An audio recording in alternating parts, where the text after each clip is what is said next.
ಆಹಾರ ಸೇವನೆಯನ್ನ ಮಾಡಬೇಕು. ಇವತ್ತು ಸತ್ವಯುತವಾದಂಥ ಆಹಾರಗಳು, ಅದಕ್ಕೆ ಅರಿವು ಬೇಕು, ಅದಕ್ಕೆ ಶಾಲೆಗೆ ಹೋಗಬೇಕು. ನಾವೆಲ್ಲ ಏನು ಯೋಚನೆ ಮಾಡ್ತೀವಿ ಅಂದ್ರೆ, ಇವತ್ತು ಮನೆಯಲ್ಲೇ ಏನಾಯಿತು ಅದನ್ನು ತಿಂದ್ಬಿಟ್ಟು ಸಾಕು ಅನ್ನೋ ಮಟ್ಟಕ್ಕೆ ಹೋಗ್ತೀವಿ. ಬೇರೆದಕ್ಕೆಲ್ಲ ದುಂದು ವೆಚ್ಚವನ್ನ ಮಾಡ್ತೀವಿ. ನಾವು ಯಾವ್ದ್ರಲ್ಲಿ ಯಾವ ಪೌಷ್ಟಿಕಾಂಶ ಇದೆ, ಜೀವಸತ್ವ ಇದೆ ಅಂತಕ್ಕಂಥ ಅರಿವು ಬೇಕು.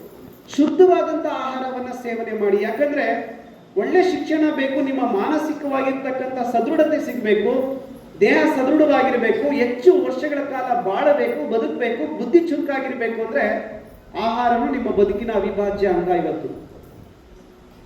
ಇವತ್ತೆಲ್ಲ ನಮ್ಮ ಮಕ್ಕಳಾದಿಯಾಗಿ ನಮ್ಮ ಪೋಷಕ ವರ್ಗದವರು, ತಾಯಂದಿರವರು ಅಷ್ಟೇ ಆಧುನಿಕ ಜೀವನ ಶೈಲಿಯ ಆಹಾರಕ್ಕೆ ಮೊರೆ ಹೋಗ್ತಾ ಇದ್ದಾರೆ. ಈಗ ಎಷ್ಟು ಹಿರಿಯರಿಗೆ ಈ ಪಾನಿಪುರಿ ಮತ್ತೆ ಗೋಬಿ ಮಂಚೂರಿ ಮೇಲೆ ವ್ಯಾಮೋಹ ಬಂದ್ಬಿಟ್ಟಿದೆ. ಇವರು ನೀವೇನಾದ್ರೂ ಪಟ್ಟಣ ಪ್ರದೇಶಕ್ಕೆ ಹೋದ್ರೆ